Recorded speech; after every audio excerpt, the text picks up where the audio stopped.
कुछ भी मैटर नहीं करेगा। क्यों मैटर नहीं करेगा? क्योंकि जो मेरा एंगल ऑफ फोर्स है वो इसके बॉडी से पूरा परपेंडिकुलर है, इसलिए ये इस पे मैटर नहीं करेगा। यही रीजन है इसका जो आपका वेक्टर प्रोडक्ट है वो भी आपका 0 आएगा।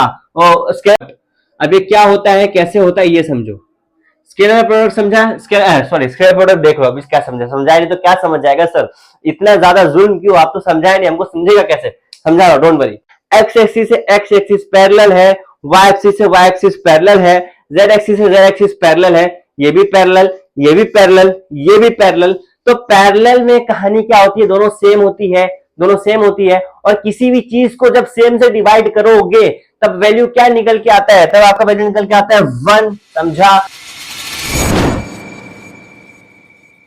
हेलो, नमस्ते, आदाब, सत श्री अकाल, अस्सलाम वालेकुम। हे चैम, this is Saif Zubair Khan, your host and faculty, welcoming on this amazing platform of Edunation academy.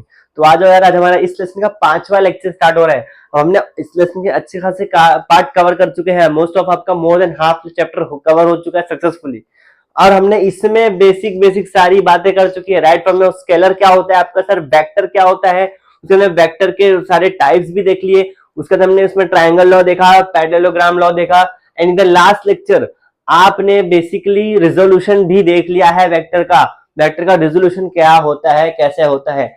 अब हमको यहाँ पे बेसिकली बात करनी है स्केलर प्रोडक्ट की। सर स्केलर प्रोडक्ट क्या होता है? पर उसके पहले हमको देखना पड़ेगा एक अच्छा सा छोटा सा टॉपिक, जिसको हम बोल देते हैं सर यहाँ से एक नॉर्मल एक टॉपिक है, खाली एक नॉर्मल जनरल बात है। यहाँ पे हम सबसे पहले मैं आपको बता दूं मल्टीप्लीकेशन हमें करना है ऑफ स्केलर विथ वेक्टर, मतलब हम स्केलर को वेक्टर से मल्टीप्लाई करेंगे। अब जो मेरा लेक्चर राइट फ्रॉम स्टार्टिंग देख रहा है उसको अच्छे से मालूम होगा सर, हमने यही एग्जैक्ट चीज सेम हमने हमारे स्टार्टिंग लेक्चर्स में कवर कर रखे हैं। हमने सेम एज इट इज ये सारी चीजें हमने इनिशियल लेक्चर्स में, इस लेसन के जो स्टार्टिंग के लेक्चर है, आई गेस सेकंड लेक्चर होगा या तो फर्स्ट लेक्चर होगा, हमने ये चीज कवर कर रखी है कि मल्टीप्लीकेशन जब करते हैं वेक्टर और स्केलर का तब क्या निकल के आता है। फटाफट स्टॉप करो, जाके कमेंट में लिखो, क्योंकि आपका ये कवर हो चुका है। जो हम मेरा लेक्चर देख रहा है उसको मालूम है क्या निकल के आएगा, क्या होता है, ठीक है। उसके बाद ही आगे बढ़ना, ठीक है। स्टार्ट करो। देखो तो पर यहाँ पे मैं उसको वापस से कवर करूंगा, क्योंकि हमको यहां से जो आगे कहानी बढ़ेगी उस स्केलर प्रोडक्ट में, वो यहीं से चीजें आगे बढ़ेंगी, बेस यहीं से होगा, ठीक है। इसलिए मैं वो चीज को वापस से यहाँ रिपीट करने जा रहा हूं, क्लियर। चलो अब मैं बोल देता हूं, लेट्स से मेरा एक वेक्टर है Q एंड स्केलर A। मेरा एक वेक्टर है Q और स्केलर है मेरा A, ठीक है। A एक वेक्टर है Q और स्केलर है मेरा A। तो अगर मैं इन दोनों को Q और A को यहां पे मैं मल्टीप्लाई करूं, एक वेक्टर और स्केलर को जब मैं मल्टीप्लाई करूंगा तब सर यहां मेरा क्या निकल के आएगा? एक अलग एंटिटी, और ये हमेशा वेक्टर ही रहेगा। मतलब जब हमारा एक वेक्टर और एक स्केलर मल्टीप्लाई होते हैं तो हमारा इसका रिजल्टेंट निकल के आता है एक वेक्टर, ठीक है। एक वेक्टर मतलब कभी भी जब आपस में एक स्केलर और एक वेक्टर आपस में जब मल्टीप्लाई होते हैं तो हमारा रिजल्टेंट हमेशा निकल के आता है एक वेक्टर। याद रखना, हमारा रिजल्टेंट हमेशा निकल के आता है एक वेक्टर, ठीक है। समझा? तो मैं सिंपली बोल सकता हूं सर प्रोडक्ट ऑफ, हम अगर बोल दें product of vector and scalar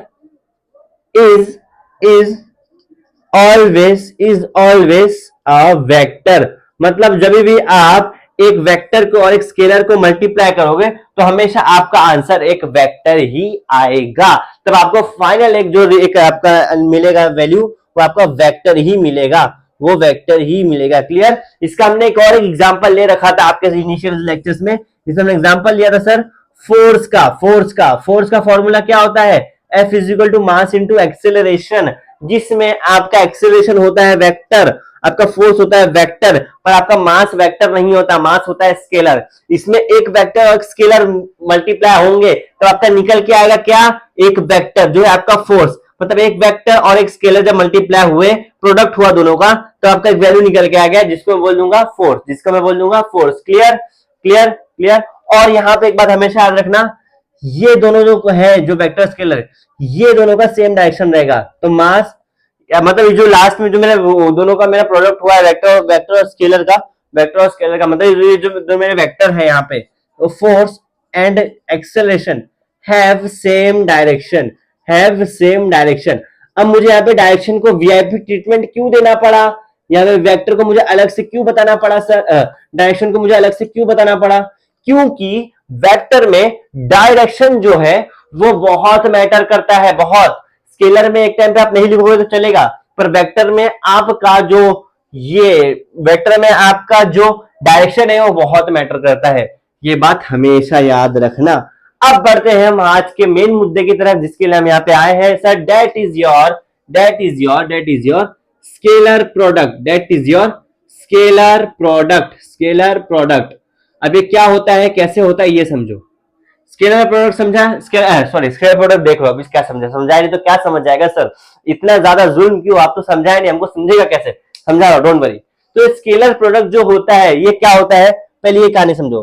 अब स्केलर प्रोडक्ट एक्चुअल में जो होता है ना, देखो ध्यान से, आप सुने होगे sir dot product, cross product. उसके पहले एक बात सुनो, कभी भी जब प्रोडक्ट होता है कोई भी चाहे वो स्केलर हो चाहे भी वेक्टर हो, उसका जब मल्टीप्लीकेशन होता है, उसका जो फाइनल आंसर है, अगर वो हमको वेक्टर मिला, अगर वो वेक्टर मिला तब हमको मिले, तब हम बोलेंगे वेक्टर, ये आपका वेक्टर प्रोडक्ट है। और जब मल्टीप्लीकेशन के बाद में हमारा जो वैल्यू मिला वो स्केलर मिला, तब हम बोलेंगे स्केलर प्रोडक्ट। ऐसा कोई डिफाइन नहीं है पहले से सर ये हमारा स्केलर प्रोडक्ट है, ये हमारा वेक्टर प्रोडक्ट है। वैल्यू आंसर क्या आता है वो डिपेंड करता है। अगर आंसर मेरा वेक्टर आया तो हो गया वेक्टर प्रोडक्ट, मल्टीप्लीकेशन में आंसर मेरा स्केलर आया तो हो जाएगा स्केलर प्रोडक्ट। समझा, समझ में आया? बेसिकली पहले हम मल्टीप्लीकेशन करेंगे, उसके बाद हमारा जो वैल्यू निकल के आता है, जो हमारा आंसर निकल के आता है, वही हमारा डिसाइड करता है कि हमारा कौन सा प्रोडक्ट है, हमारा कौन सा प्रोडक्ट है। आइदर वो स्केलर भी हो सकता है, आइदर वो वेक्टर भी हो सकता है। क्लियर क्लियर है? आता है क्लियर? अब देखो, अगर मैं डॉट प्रोडक्ट की बात करूं, अगर मैं डॉट प्रोडक्ट की बात करूं, सिंपली स्केलर प्रोडक्ट जो होता है ना, उसको बेसिकली हम डॉट प्रोडक्ट बोलते हैं। डॉट प्रोडक्ट क्यों बोलते हैं? क्योंकि सिंपली यहाँ पे हम डॉट का इस्तेमाल करते हैं। स्केलर में बेसिकली जब हम मल्टीप्लाई करते हैं तो वहां पे एक सिंपली डॉट लिखते हैं, यहाँ पे हम डॉट से चीजों को रिप्रेजेंट करते हैं, डॉट से चीजों को रिप्रेजेंट करते हैं। फॉर एग्जाम्पल मेरे दो वेक्टर है, एक है मेरा ए वेक्टर, एक है मेरा बी वेक्टर। एक मिनट, एक है मेरा ए वेक्टर, एक है मेरा बी वेक्टर, ठीक है। एक मेरा दोनों पे एंगल से एक सबटेंडेड है, दोनों एक थीटा एंगल से दोनों आपस में सबटेंडेड है, ठीक है। अभी अगर मैं ए में बी के कंपोनेंट निकालूं, ए में बी का कंपोनेंट निकालूं, एक बात लास्ट लेक्चर में हमने एक चीज देखी थी, थीटा के पास हमेशा कौन सा कंपोनेंट आएगा? Cos theta. याद है? थीटा के पास हमारा हमेशा कौन सा कंपोनेंट आएगा? Cos theta. तो ये ए का कंपोनेंट बी में, तो ये हो जाएगा ए कॉस थीटा, और बी का कंपोनेंट ए में तो हो जाएगा बी कॉस थीटा। समझा ये कैसे आ गया? समझा ये कैसे आया? ए कॉस थीटा यहाँ पे क्यों आया, बी कॉस थीटा वहां पे क्यों आया? ये जो लास्ट लेक्चर देख के आया उसको अच्छे से समझ में आया होगा, उसको अच्छे से समझ में आ गया होगा, आई होप सो। ठीक है, समझा? तो अगर मैं दोनों का डॉट प्रोडक्ट निकालू तो ये होगा sir A dot B is equal to A B cos theta. Clear? ये इसका निकल के आ जाएगा डॉट प्रोडक्ट, डॉट प्रोडक्ट। ठीक है, कॉस थीटा कॉमन, ए और बी मल्टीप्लाई हो गया ए बी। क्लियर? समझा? समझा? ये इसका है डॉट प्रोडक्ट का एक्सप्रेशन, ये इसका डॉट प्रोडक्ट का एक्सप्रेशन है। क्लियर? ठीक है, डॉट प्रोडक्ट का एक्सप्रेशन है। क्लियर? ठीक है, समझा? समझा? इजी इजी इजी, यहां तक क्लियर? क्लियर? ठीक है, ये थी आपकी कहानी बेसिक डॉट प्रोडक्ट की। यहाँ पे सिंपली आपका एक वेक्टर है ए वेक्टर, एक वेक्टर है बी वेक्टर, ये दोनों वेक्टर के बीच में एक एंगल सबटेंडेड है, और उसके बाद में दोनों का जो कंपोनेंट है, ए में बी का कंपोनेंट, बी में ए का कंपोनेंट है, ये क्यों लिखे? अगर मैं स्केलर प्रोडक्ट को यहाँ पे डिफाइन करूं तो इसको मैं सिंपली ऐसा लिख सकता हूं सर, जैसे कि स्केलर प्रोडक्ट जो है आपका, scalar product is defined as product of magnitude of given vector is magnitude of given vector and cosine angle of the vector. डरो मत ये देख के, नहीं समझा तो कोई बात नहीं, डरो मत ये देख के, नहीं समझा तो कोई बात नहीं। ये सारी वही गंदी भाषा में चीजें लिखी हैं, ठीक है, ये सारी वही गंदी भाषा में चीजें लिखी है जो मैं आपको बता रहा हूं, ठीक है। जो मैं आपको बताया पहले से सर ये क्या होता है, वो आपका आंसर डिसाइड करता है, वो आपका आंसर डिसाइड करता है, वो आपका आंसर डिसाइड करता है, ठीक है, ठीक है।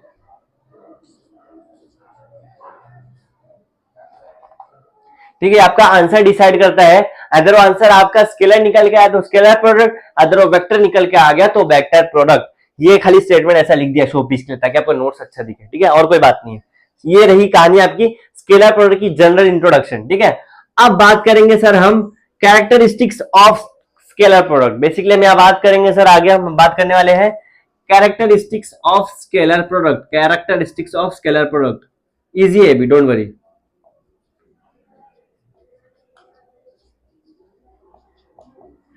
अब ये क्या होता है, इसके कुछ कैरेक्टरिस्टिक्स है वो हमको देखना है, फिर देखते आगे क्या करना है, ठीक है।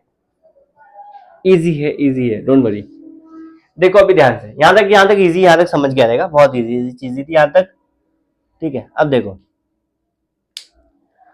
इसमें मैं पहला केस लूंगा कैरेक्टरिस्टिक्स में, अगर if both the vectors, if both vectors are parallel, अगर दोनों वेक्टर्स मेरे पैरेलल हैं तब क्या कहानी आगे बढ़ेगी। अगर मेरे दोनों वेक्टर्स पैरेलल हैं तब कहानी आगे क्या बढ़ेगी। देखो ध्यान से, यहाँ पे क्या होगा सर, थीटा क्या होगा, जब पैरेलल है तो थीटा क्या होगा, 0 डिग्री, मतलब यहाँ पे कोई भी एंगल नहीं रहेगा, थीटा मेरा रहेगा 0 डिग्री। तो इस केस में जो मेरा स्केलर प्रोडक्ट है, इस केस में जो मेरा स्केलर प्रोडक्ट है that is A dot B, ये आपका हो जाएगा ए बी कॉस थीटा, ये आपका हो जाएगा ए बी कॉस थीटा, ये आपका A B cos theta simply ऐसा हो जाएगा। यहाँ पे थीटा 0 डिग्री है, कॉस 0 क्या होता है, कॉस 0 क्या होता है, कॉस 0 होता है 1, इसे simply A B cos theta हो जाएगा, ए बी कॉस थीटा हो जाएगा। और इसको अगर मैं लिखूं अच्छे से तो हो जाएगा ए डॉट बी, ए1 नहीं लिखो तो सिंपली लिख दो ए बी, खत्म। यहाँ पे आप कैसे भी मल्टीप्लाई कर सकते हो, इसका मतलब ये है, ठीक है। समझा समझा समझा। ये मैं किसकी बात किया सर, दोनों वेक्टर्स के आपस में दोनों वेक्टर्स क्या है, पैरेलल, दोनों वेक्टर्स आपस में क्या है, पैरेलल। अब नेक्स्ट केस देखो, if both vectors are perpendicular, अगर दोनों वेक्टर्स आपस में परपेंडिकुलर है तब क्या होगा, मतलब यहाँ पे थीटा कितना हो जाएगा सर, 90 डिग्री। तो cos 90 कितना होता है, cos 90 कितना होता है, बताओ मुझे, cos 90 कितना होता है, cos 90 कितना होता है, cos 90 होता है आपका 0, cos 90 आपका होता है 0, ठीक है। तो यहाँ पे सिंपली अगर मैं बोलूं मेरा a डॉट बी है, इसकी जगह में ए बी कॉस थीटा मेरा है, direct A B cos theta, तो यहाँ पे पूरा टर्म मेरा 0 हो जाएगा। तो सिंपली ए दोनों का क्रॉस प्रोडक्ट मेरा कितना आएगा, अगर ये 90 डिग्री है तो मेरा आ जाएगा 0, तो क्रॉस प्रोडक्ट मेरा कितना आ जाएगा, 0। ये तो बात हो गई किसकी, परपेंडिकुलर पे मैथमेटिकली। पर अगर मैं इसको पूरा आपको फील कराने की कोशिश करूं तो ध्यान से देखो, आपके पास कोई भी पार्टिकल है आपके हाथ में, फॉर एग्जांपल मेरे हाथ में मार्कर है, फॉर एग्जांपल मेरे हाथ को मैं कुछ ढूंढता हूं, हाँ, फॉर एग्जांपल मेरे पास ये बॉक्स है, अगर इस बॉक्स पे मैं इस साइड से फोर्स लगाऊं तब ये अपनी जगह चेंज करेगा। इसके ऊपर अगर मैं इस साइड से फोर्स लगाऊं तो अपनी जगह चेंज करेगा। अगर इस बॉक्स के ऊपर मैं यहां से फोर्स लगाऊं तो अपनी जगह चेंज किया, यहां से फोर्स लगाऊं तो अपनी जगह चेंज करेगा। क्यों, अब यहाँ पे इसका एंगल देखो इससे अलग है। पर अगर इस बॉक्स के ऊपर मैं ऊपर से फोर्स लगाऊं तो यहाँ मेरा फोर्स कोई मैटर करेगा क्या, नहीं सर, यहाँ पे मेरा फोर्स कुछ भी मैटर नहीं करेगा। क्यों मैटर नहीं करेगा, क्योंकि जो मेरा एंगल ऑफ फोर्स है वो इसके बॉडी से पूरा परपेंडिकुलर है, इसलिए ये इस पे मैटर नहीं करेगा। यही रीजन है, इसका जो आपका वेक्टर प्रोडक्ट है वो भी आपका 0 आएगा, और स्केलर प्रोडक्ट वो भी आप पे 0 आएगा। ये 0 क्यों आया, क्योंकि ये 90 डिग्री पे कोई काम नहीं करता, ये इफेक्टिव नहीं होता। समझ में आया, चीजें आपको फील हो गई होंगी थोड़ी बहुत, क्लियर, ऑलराइट। अब बात करते हैं सर, बढ़ते हैं हमारे तीसरे केस की तरफ, धीरे धीरे तीसरे केस की तरफ। अब तीसरा केस में हम देखेंगे, अगर मेरे दोनों वेक्टर आपस में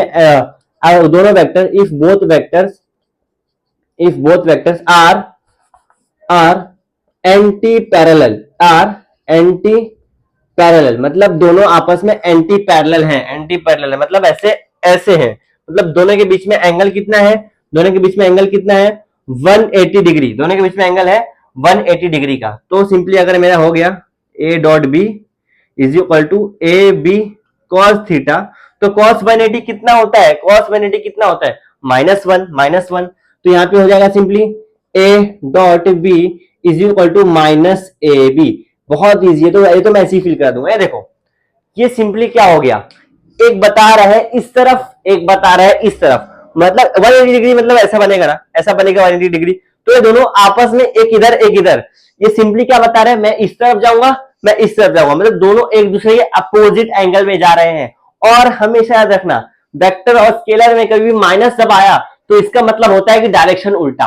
तो सेम ऐसे यहाँ पे माइनस ये बता रहा है कि ये अलग डायरेक्शन में जाएगा, ये अलग डायरेक्शन में जाएगा, 180 डिग्री है तो दोनों का अलग डायरेक्शन रहेगा। क्लियर, इजी, ठीक है, समझ में आया। ये कहानी किसकी थी, एंटी पैरेलल की, ये कहानी मेरी किसकी थी, एंटी पैरेलल की, एंटी पैरेलल की। समझा समझा, समझ में आया, समझ में आया।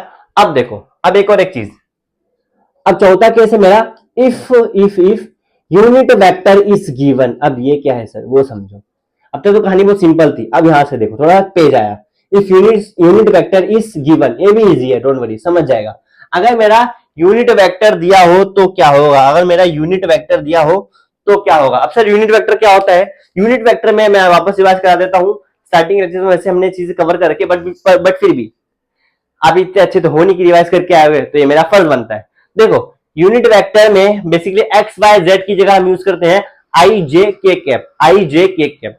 तो इसीलिए जब यूनिट वेक्टर दिया होगा इसमें दो सिनेरियो बनते हैं, एक होता है आई कैप क्रॉस आई कैप, हाँ, और एक होता है ये इसके बराबर एक, और एक होता है जे कैप और जे कैप, एक होगा के कैप और के कैप। ध्यान से देखो यहाँ पे सारे आपस में ही आपस में ही प्रोडक्ट हो रहा है इनका, इनका आपस में ही सबका प्रोडक्ट है, इनका आपस में सबका डॉट प्रोडक्ट है आई जे के। जो आपस में डॉट प्रोडक्ट है तो इनका वैल्यू आ जाएगा 1। अभी मैं समझाता हूं कैसे आया। और अगर इन केस में देखो जब सबका आपस में हुआ तब इनका वैल्यू आ गया फाइनली, इनका फाइनली वैल्यू आ गया, तो इनका फाइनली वैल्यू आ गया 1, इनका फाइनल वैल्यू आ गया 1। और अगर इन केस आई के साथ जे को मैं जे को डॉट प्रोडक्ट करूं, और अगर मैं जे के साथ के को डॉट प्रोडक्ट करूं और के साथ में आई को डॉट प्रोडक्ट करूं, तो मेरा आंसर आएगा 0, आंसर आएगा 0। अब ये कैसे हुआ सर, ये कैसे हुआ, ये 1 क्यों आया, ये 0 क्यों आएगा, सिंपल यहां समझो। मैं बात कर रहा हूं आई की, मतलब एक्स एक्सिस, ये एक्स एक्सिस से मैं एक्स एक्सिस को ही मैं करूं, अगर एक्स एक्सिस से मैं एक्स एक्सिस को ही अगर मैं प्रोडक्ट करूं, तो ये दोनों क्या आपस में पैरेलल है, पैरेलल है, दोनों आपस में पैरेलल है। अब देखो वाई एक्सिस से मैं वाई एक्सिस को ही करूं तो आपस में पैरेलल है, पैरेलल है, पैरेलल है।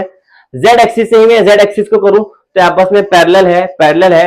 एक्स एक्सिस से एक्स एक्सिस पैरेलल है, वाई एक्सिस से वाई एक्सिस पैरेलल है, जेड एक्सिस से जेड एक्सिस पैरेलल है, ये भी पैरेलल, ये भी पैरेलल, ये भी पैरेलल। तो पैरेलल में कहानी क्या होती है, दोनों सेम होती है, दोनों सेम होती है। और किसी भी चीज को जब सेम से डिवाइड करोगे तब वैल्यू क्या निकल के आता है, तब आपका वैल्यू निकल के आता है 1। समझा, दोनों ही सेम है इसलिए मेरा वैल्यू निकल के आ गया 1।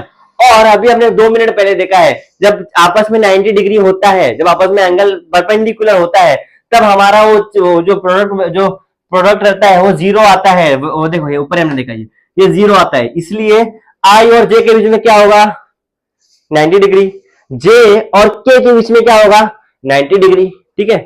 और आई और जे के बीच में क्या होगा 90 डिग्री, सिंपली सबके बीच में 90 डिग्री ही है, परपेंडिकुलर है, इसलिए यहाँ पे 0 आया।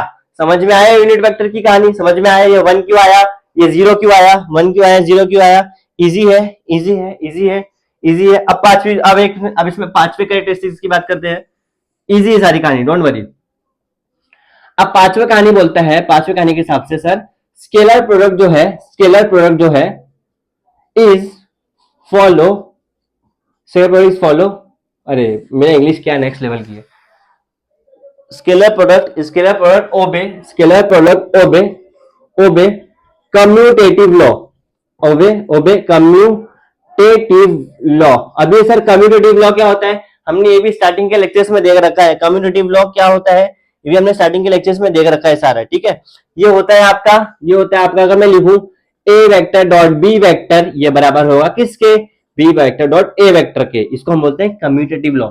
इस चीज को स्केलर प्रोडक्ट ओबे करता है, मतलब ये चीज स्केलर प्रोडक्ट में लागू होती है, समझा। ये बेसिकली मुझे यहाँ कहना था। क्लियर, यहाँ तक क्लियर। ये आपके हो गए 5 के 5 लॉ, ये आपके हो गए 5 के 5 कैरेक्टरिस्टिक्स, 5 के 5 कैरेक्टरिस्टिक्स, इजी।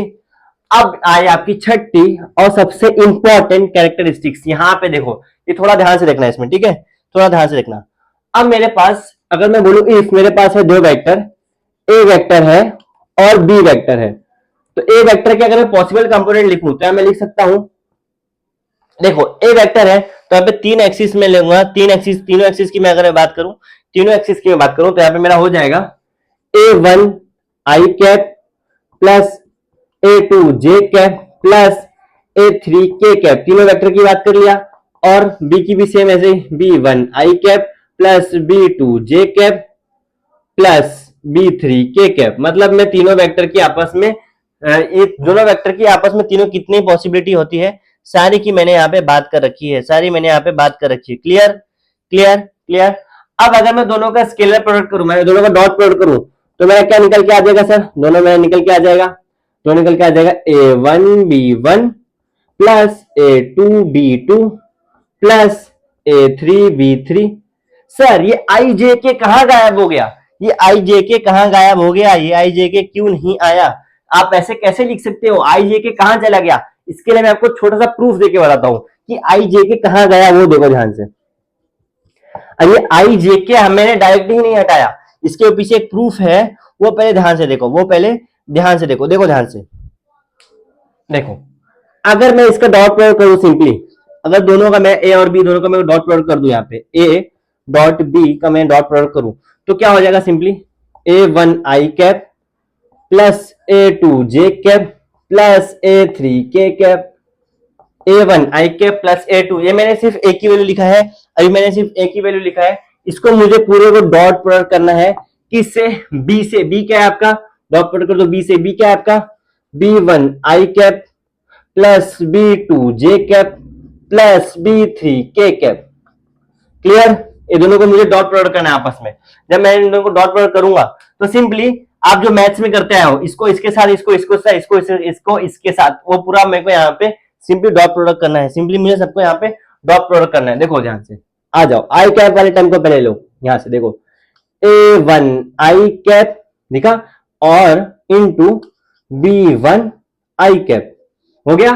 अब प्लस जे वाले को लो, A2 जे कैप प्लस A2 जे कैप डॉट प्रोडक्ट B2 जे कैप। क्लियर।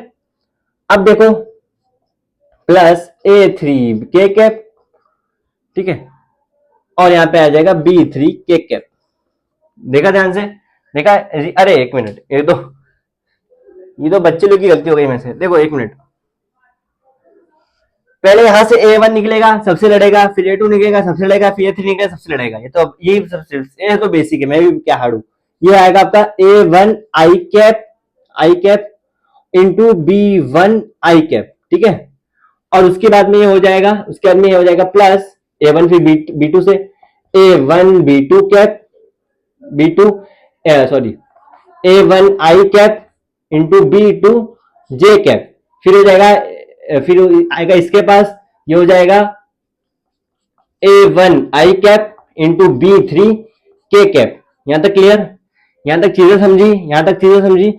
अब इसके बाद देखो एक A1 का नहीं खत्म, अब A2 आएगा, A2 आएगा तो A2 में देखो क्या हो जाएगा, A2 आई कैप इंटू किससे, B1 से, पहले आया B1 से लड़ा तो B1 आई कैप, फिर आ जाएगा A2 आई कैप, अरे A2 जे है ना, A2 जे कैप B1 आई कैप, फिर A2 जे कैप B2 जे कैप, ठीक है। फिर यहाँ पे हो जाएगा A2 जे कैप, थोड़ा ध्यान से देखना है, ये चीजें बहुत कंफ्यूजन होती है। A2 जे कैप और इंटू B3 के कैप हो गया, तीनों से ले लिया। अब A3 को लाओ, आ जाओ A3, थोड़ा गुचगुच हो रहा होगा पर समझ रहा होगा तो समझ में आ रहा होगा। A3 के कैप किससे, B1 आई कैप, ठीक है, प्लस अब आएगा A3 के कैप किससे, B2 J कैप, फिर आएगा A3 K cap dot B3 K cap. अब ध्यान से देखो, अब चीजें यहां पे सारी आपको समझ आ जाएंगी। देखो ध्यान से देखो, देखो ध्यान से, ये जो I और I है, ये जो I और I है, जब आपस में दोनों ही सेम मल्टीप्लाई होते हैं, जब सेम मल्टीप्लाई होते हैं तब तो आता है 1, पर जब I और J होते हैं या फिर I और K होते हैं तब क्या आता है सर, 0। तब क्या आता है, 0। ऐसा कट मत करना, पर आपको मैं समझाने के लिए कट कर रहा हूं। ये I है, यहाँ J है, ये काट दो 0। ये I और K है, काट दो 0। ये J और I है, काट दो 0। ये J है, ये बच गया। ये दोनों अलग है, काट दो 0। ये देखो दोनों अलग है, काट दो 0।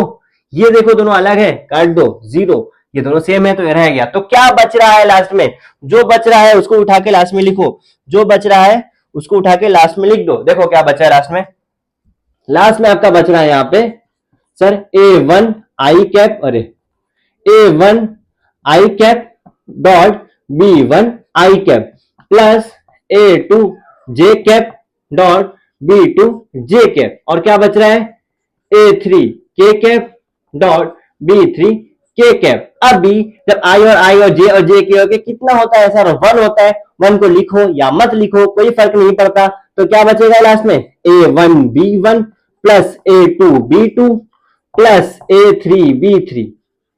अब समझा, कहीं देखा देखा लग रहा है, ये चीज मैंने यहां पे लिखी थी, समझा, ये चीज मैंने ऑलरेडी यहाँ पे लिख रखे हैं, ये चीज मैंने ऑलरेडी यहाँ लिख रखा है।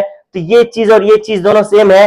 अब समझा आई जे के कहां गायब हो गए, आई जे के कहां गायब हो गए, ऐसे गायब हुए। ऑलराइट, समझ में आया, समझ में आया। ये था आपका छठा characteristics of the scalar product, समझा। तो आज के लेक्चर में हमने क्या देखा, आज के लेक्चर में बेसिकली हमने देखा पहले मल्टीप्लिकेशन के टाइम पे जब दो आपस में दो स्केलर वेक्टर मल्टीप्लाई होते हैं तब का वैल्यू हमेशा निकल के आता है वेक्टर। उसके बाद हमने स्केलर प्रोडक्ट देखा, एक रफ आइडिया क्या होता है, फिर स्केलर प्रोडक्ट के कैरेक्टरिस्टिक्स देखे, 6 के 6 कैरेक्टरिस्टिक्स। इजी है, इजी है, सारे इजी है, डोंट वरी। ठीक है, समझ में आया सर जी। तो आज के लेक्चर में थोड़ा सा आपको थोड़ा दिमाग लगाना है, ये सच कुछ नई नई चीजें आपको मालूम पड़ी होगी। ये सारे डॉट प्रोडक्ट कैसा होता है, क्या होता है, कैसे हमने किए, कैसे काटे चीजों को, कब होता है, कब 0 मिलता है, कब 1 मिलता है, ये सारी चीजें आपको ध्यान रखनी है। ठीक है, ऑलराइट।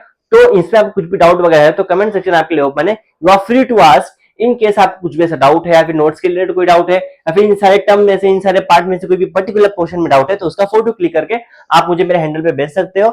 आपके डाउट वहां पे डेफिनेटली क्लियर किए जाएंगे। Alright, so that's it for today. आज के लिए हम इतने रखेंगे। Thank you for watching the lecture. This is official sign off from faculty. Keep learning, keep growing. Thank you.